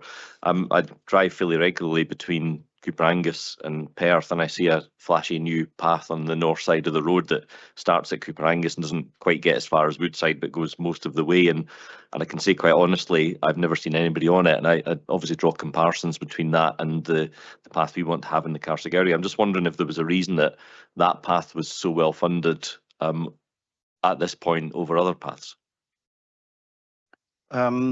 Again, it was a project that had been identified and was on our radar to deliver. I think the stars perhaps aligned in that Transport Scotland's who allocate the funding for cycling, walking, safer routes, their requirements changed, and the requirements for the spend now has to be that it's strategic, linking communities, and at the same time, we also were in a very fortunate position that TACTRAN had funding available. I think it was an underspend by other local authorities, and we were in a fortunate position that we were able to benefit from that, and that funding had to be spent fairly quickly. We had the ability, there was no land issues, the project was good to go, it had been designed, and we were able to go in there and deliver that at that time. So that doesn't happen very often, but if the opportunities come, we certainly wouldn't want to look a gift horse in the mouth and say no to that money. If well aware of the projects in the cars, they are on our radar, and we'd be delighted to deliver these when we can. Okay, thank you. Councillor Cuthbert. Thank you, Convener. My first question is fairly simple. It's paragraph 4.5. It refers to the priority of making walking or cycling the most popular choice, but my understanding is this should read walking, cycling or wheeling. We seem to have missed out the wheelchair use. I'm just wondering if that's correct. I think Councillor, thanks for that question. You are absolutely correct. I think we're probably victims again that this report's come up for the last, I think, as long as I've been working for Perth and Kinross Council, and it's just a case of we haven't changed that. But yes, for next year we'll change that to wheeling. Thank you, Bailey McLaren. Yeah, thank you. Yeah, very interesting. My inbox is just, and Councillor Lanes will as well, have received the Castlebrae Hunting Tower plans, which is very welcome. It's just a general, and I'm on my soapbox here. Are we taking into account the other road users or the larger road users where these paths are, maybe looking at compromising some aspects of a road, such as your timber lorries, agricultural traffic, and let's not forget about that aspect of the local economy. So I just want to be reassured that that's always taken into consideration. Thank you. I think if I understand the question correctly, I think the issue we all face is that we live and we work in a predominantly rural local authority, and we're always going to have to face these challenges. I think over the years we started off in Kinross-shire and we delivered a number of cycling, walking, safer routes by reducing vehicle speeds on rural roads. I think the biggest complaint we got was from landowners and farmers who were complaining that they're being delayed by cyclists. So clearly somebody was using the road at that point. So I think, you know, we were always going to face these challenges. We just need to be aware of them. And we're colleagues in the Road Maintenance Partnership. They work closely with the timber authorities who are removing and operating in these areas. So it's important that we do engage with our colleagues, and we do that quite regular. So. Yeah, thank you. It's more sort of the size of those vehicles, maybe not the fact that they're getting inconvenienced by cyclists. That's not really a concern. That is just part of daily life for them now. It's just the aspect of the size of those vehicles. Thank you. I understand now, the question. Yes, go back to we live and work in a rural authority. We've had these issues in the likes of Balbeggie, where we've had the islands where you can't get a combine harvester past them. So yes, we're well aware of them. We've had that down in Scotland as well. There's another location where there is a history of issues, and so it's part of our thinking when we deliver these. I think what we're talking about here is mainly footpaths. So the worry here is that we're possibly reducing the carriageway width, and that's what we've got to bear in mind. So yes, Okay. thank you. Okay, thank you. Councillor Robertson. Thank you, convener. Brian, can I ask you about, it's encouraging to see all these different projects coming forward, but are they all tarred surfaces that are used now? I know that locally we have had difficulties in Kinrossshire getting funding from Sustrans, for example, because like even upgrading the Heritage Trail, Sustrans wouldn't do their part of the Natural Cycle Route 1 unless we put a tarred surface down. And of course, Nature Scot wouldn't allow that through a national nature reserve. So are all the surfaces we use now tarred when we're doing these projects? Thank you, Councillor Robertson. Historically, all the work that we have done has been a finished sealed surface. Again, our road maintenance colleagues, it's the last thing that they would want is for us to provide something that they then ultimately have to maintain. So the likes of it, I suspect what you're suggesting is a chippy dust surface that has been acceptable in the past out with the road boundary, but anything that we provide within the road boundary must be a sealed surface, and that just really ensures down the line, maintenance wise, that there's minimal impact for our maintenance colleagues on their maintenance budget. Okay, thanks very much. Okay, thank you. Councillor Harvey. Sorry, convener. Thanks very much, Brian, for your reports. Really very comprehensive, and I use quite a lot of the routes that are on here, and I must say it's a very high quality compared to other parts of Scotland. I just want to go back, and I'm not going to be parochial about it at all, but I'm just interested in how these projects are developed and how maybe you rank them. So there's some that you'll maybe start to do next year. So do you rank them just on which is the easier ones to do, or where you have alignment, as you said, alignment in the stars? Is there any way that you prioritise certain of the projects? Yes. Historically, we used to get funding in the region of 200,000 would seem to be a common figure that we got annually. That was the figure for many, many years. And at that point, we tried to deliver as many smaller projects in local communities, a £25,000 footpath here or there, and would make a huge difference to some communities, might be St Meadows or wherever that may be. We're very fortunate now that that funding level has increased, and 982,000 is what we got last year, and we're hoping to get that again this year. That creates bigger issues because of the staff resources that we have at our disposal for delivering those projects. And as soon as the gun goes on the 1st of April and we're ready to start delivering these, that we really need to get our heads down, get designing, get them procured and get them delivered before the winter months are upon us, because that's not the best time of year to deliver these measures. So if the project is easy, that would be one of the priorities. The A94 at Cooper Angus that was mentioned earlier on, the verge was available there. There was no discussions with landowners, no immediate frontagers. That's the kind of easy. Let's get in and get that done. What we're now having to start thinking about strategically is the size of the project, because in all honesty, a £50,000 project probably takes up as much staff time as a £500,000 project. So, but to spend the best part of £1 million in one calendar or one financial year is a tall ask. So the likes of the Scone to Scone Aerodrome, that for us, there's a couple of reasons that's a strategic project for us, because it's a big spend. It's also a strategic project for us because we're also looking to deliver mitigation measures on the A94 and the A93 as a result of the Crossday Link Road, the pending opening of that. So there's all these factors we'll have to take into account and assess how we programme and deliver these projects. The other ask as well is the Tayside Contracts, for example. They're a big partner in this, and it's their availability. And as soon as we get into the winter months, they've got other priorities, and it creates difficulties for us. So hopefully that's answers your question. Yes, thanks. Very comprehensive. Thank you very much, Brian, and good luck and going forward as well. Thank you. Okay, coming back to second questions now, and Councillor Cuthbert. Thank you, convener. I just wanted to mention that the Kinrossshire Local Committee they've commissioned a report, which is the Active Travel Master Plan covering the whole of Kinrossshire, and it's looking at really a strategic plan for where paths and networks and so on for active travel are put in.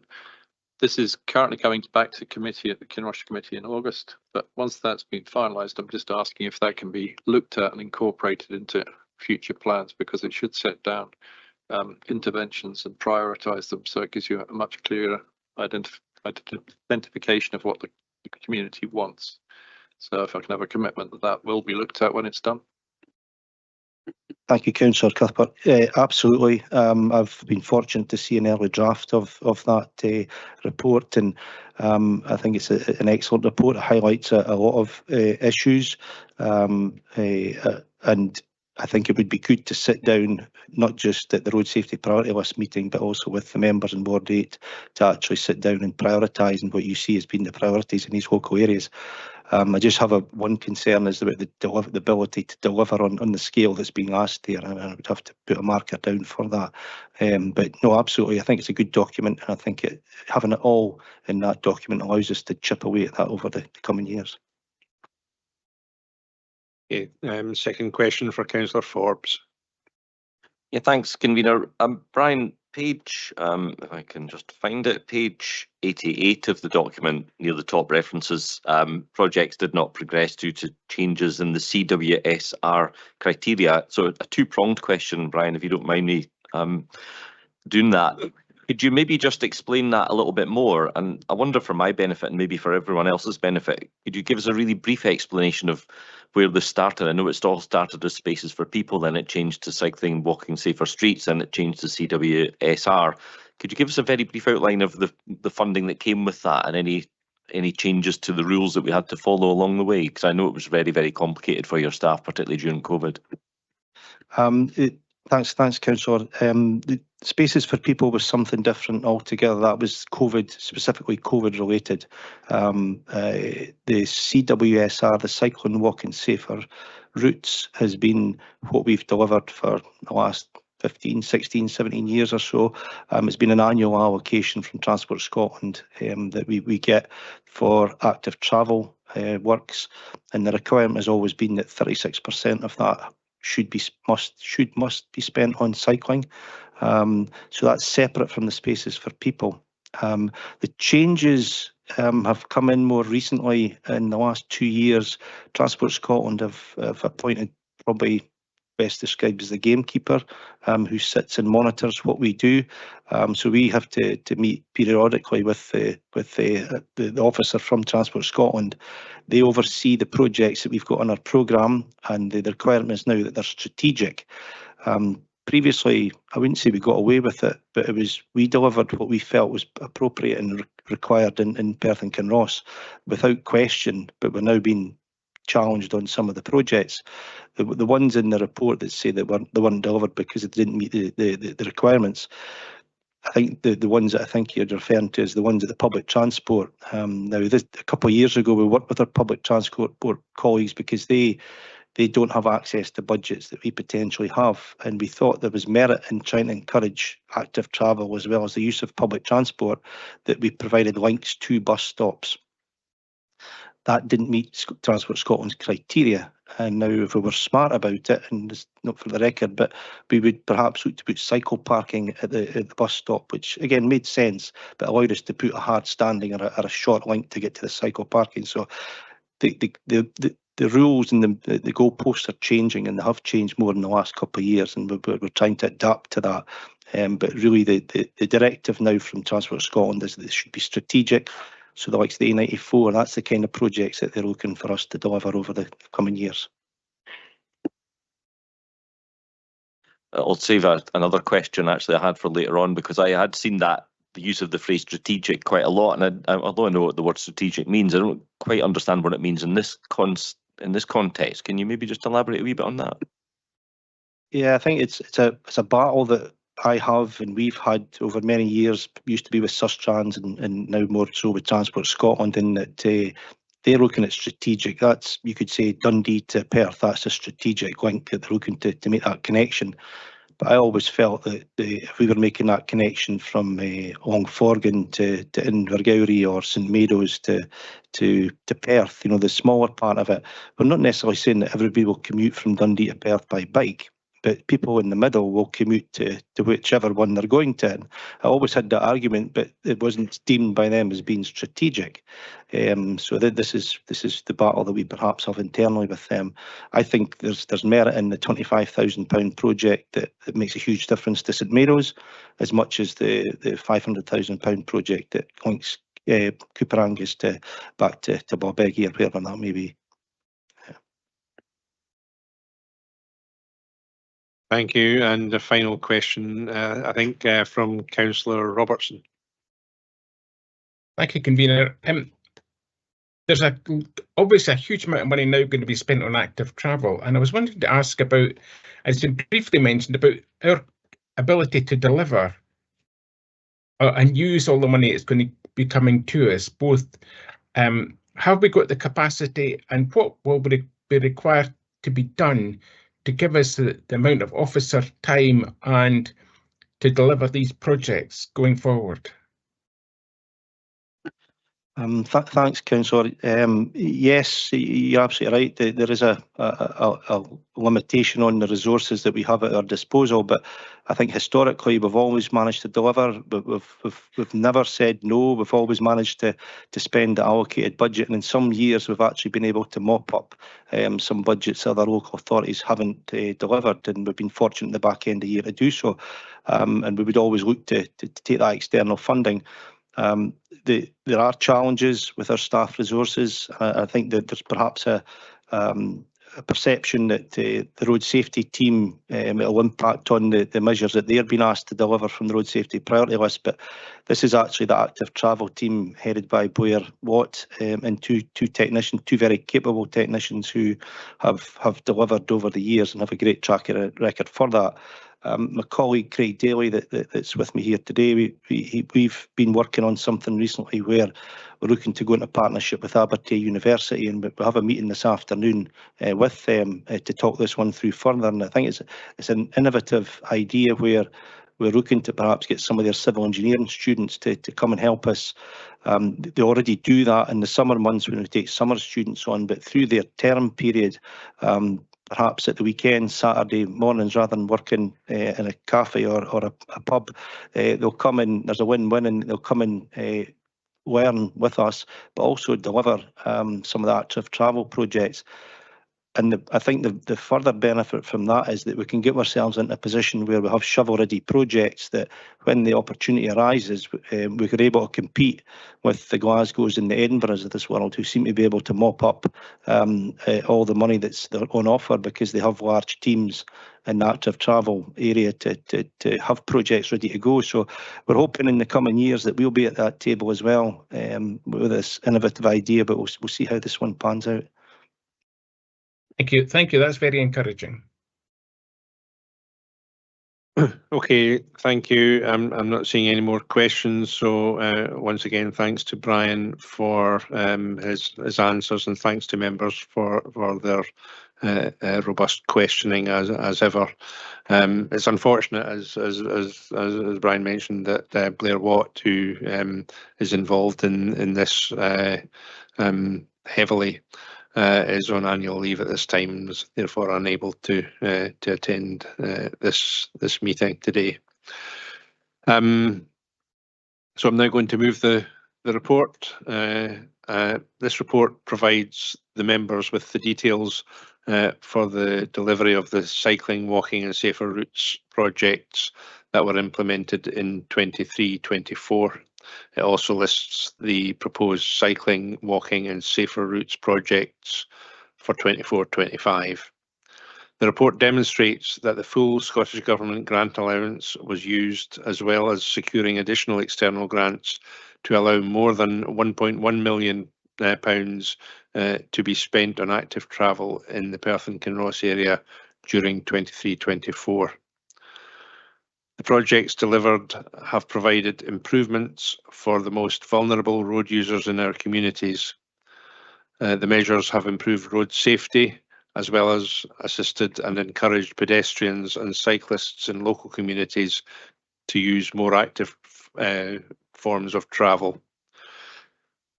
Several projects have been provided in the vicinity of schools, where the provision of infrastructure will encourage active travel for children going to and from school. In addition, improvements were also made to encourage the use of public transport.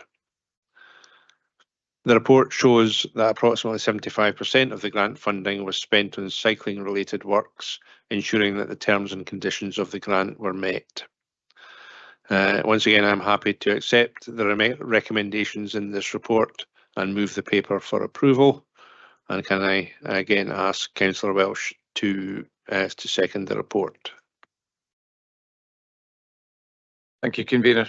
I'll take this opportunity as well to say thanks to Brian for all his support and assistance, specifically with some of the initiatives around the ward safety groups, road safety groups, which I think are starting to show real opportunities of real cooperative working between ward councillors and officers. So I wish you well, Brian. It sounds an exciting number of things you've got lined up out with the council. This is a very important report, and it impacts on sort of health, well-being, and an important contribution towards minimising carbon with active travel. I guess my ongoing message would be to wherever possible, see if we can have maybe more sort of low-cost, high-impact projects to benefit as well.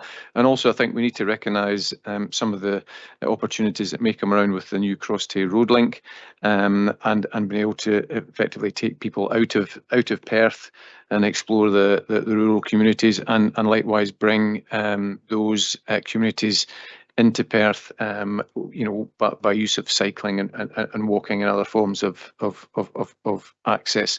But I'm more than happy to move this report, and pleased to see the commitment that both the Scottish Government and the Council to it. Thank you. Thank you. Okay, so now I have a number of comments, and Councillor Robertson, you were first on the trigger.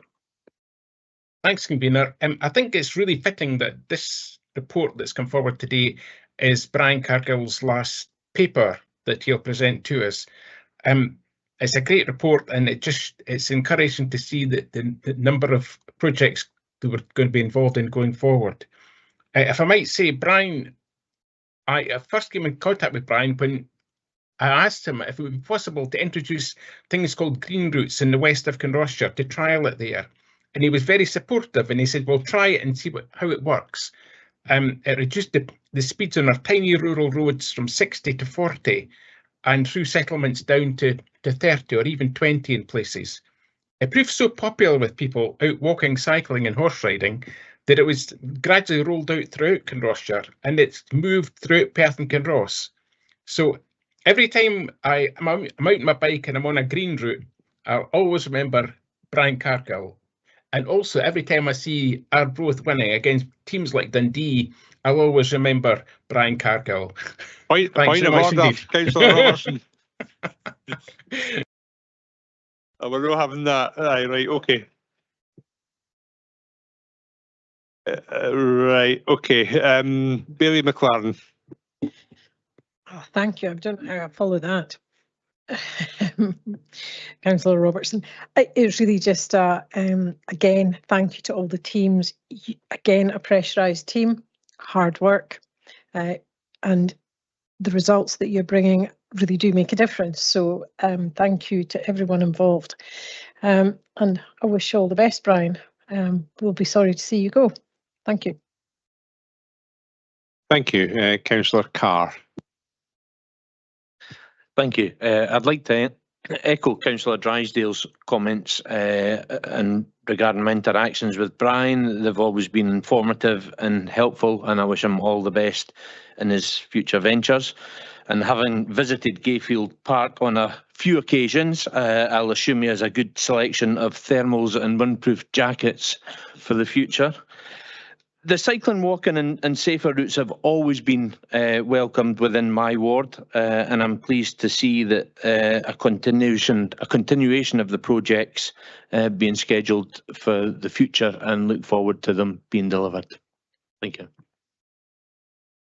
Thank you, Councillor Lane. Thanks, convener. I'll start off by saying, yep, had a lot of interactions with Brian, and they've always been enjoyable and helpful for me to understand why we can't do something right now in my ward, especially. So, but what I would like to say is, Brian, you're moving from a hard-pressed team with a limited budget and staff, limited staff, and your job is to try and please residents or supporters within the council, and sometimes pushing things into the next year. But you're now moving to another position where you're going to have a limited budget, and you'll be trying to get a lot out of your staff, trying to please supporters, whilst pushing also things into next year. So you've not really made your life any easier. So congratulations on the position you've got. I hope you enjoy it, and I will put Arbroath in as my team now in the, sorry to say, the first division for next year. But coming back to and I wish you all the best in your retirement. Coming back to the report, I think it's really easy to understand, and the explanations of why things haven't been done. I think if all reports were to come forward like this, you never got any questions that, detailed questions on the report, because the answers were in it in a really good format. And the only little parochial thing I'll say is that Castlebrae, unless you know better, is still in Ward 5 as it is in the first part of the report, but it's moved to Ward 9 in the forward moving thing. So we'll maybe get that change moving forward. Thanks for the work that was done in Dunkeld. The Puffin Crossing has been really popular and welcome, and look forward to the drop curbs and that getting in, because Dunkeld's an extremely busy area. But thanks to that, and thanks to your team as well. Thank you, Councillor Cuthbert. Yeah, I already gave you a testimonial at the Kinross committee. I didn't know I was going to be on this committee, but we will be sorry to see you go. I have a couple of parochial things to raise with whoever's going to succeed you. I was delighted to see that the Sustainable Transport Hub at Kinross Park and Rides coming forward. That's long been a priority for all the Kinross local members. However, I was disappointed to see the Kinross Town Centre upgrades not happening. I get contacted on a regular basis by wheelchair users about the difficulties of navigating those streets, and one of them actually gets trapped in their house quite regularly because people park on the pavement and there's not a drop curb in the other direction. So what I'm saying is, if we could please give this a top priority for this year coming, because it's affecting someone's life and it needs to be done, basically. But again, Brian, sorry to see you going. Thank you, and Councillor Forbes. Thanks, convener. I have no interest in football and I know absolutely nothing about it, so I won't try and make any jokes about football because I would fall flat on my face. I am, however, a very keen cyclist and a keen walker, and I believe passionately in active travel, and I enjoyed working very closely with you, Brian, when I was a convener. I'm also a passionate Democrat, and it does concern me that the level of control that Transport Scotland now seem to have over the decision making at Perth and Kinross is getting better from their point of view, worse from our point of view, and I don't think that's a good way to go. It's great that we're getting this money, but to hear phrases like it's a tall order to spend it, we're spending money on path just because we have to spend it. Great for the people of Cooper Angus who can now walk halfway to Woodside, turn around and walk all the way back again. I mean, that's great for them, but not great for people in the Carsagowrie who really want to see this path delivered. So no reflection whatsoever on your staff, Brian, just a comment really about democracy and how I think it should work in Scotland. And it really worries me that we're moving in that direction where the word strategic means it will put more emphasis on a path, for example, between Perth and Dundee, rather than, as you rightly said, between Invergowrie and St Maid and Invergowrie and Kingoody. But on a personal level, Brian, I am really, really genuinely sorry to see you go. We worked very closely together when I was a convener. It was a good relationship. I think you once said we all we all had the right idea in mind, that we were here to serve the people of Perth and Kinross. Big concern for me that we're losing you and we're losing so many other good staff, but I completely understand that carrying somebody else's golf clubs around the golf course must be much more fun working at Perth and Kinross. I don't get it, but I'm sure there's a reason for that. So personally, and on behalf of certainly for the Conservative group, and I'm sure for everyone, genuinely sorry to see you go. You're a big loss to Perth and Kinross Council, and hopefully we'll find someone just as good to replace you. Thank you, Councillor Forbes, and I would, as you would expect, take issue with some of your comments about Transport Scotland. And as I understand it, and from my own perspective, there is a healthy relationship between Perth and Kinross Council and Transport Scotland, and the level of funding which is provided to Perth and Kinross is something which is deployed as optimally as possible by our team, and I'm grateful to Transport Scotland for providing that funding and for our team for deploying it as well as they can. So a final comment from myself, which is again just to say that you may be leaving here shortly, Brian, but you'll certainly see me on Saturday the 29th of June when Arbroath play Dundee, and you may well see Councillor Laing as well, whether you like it or not.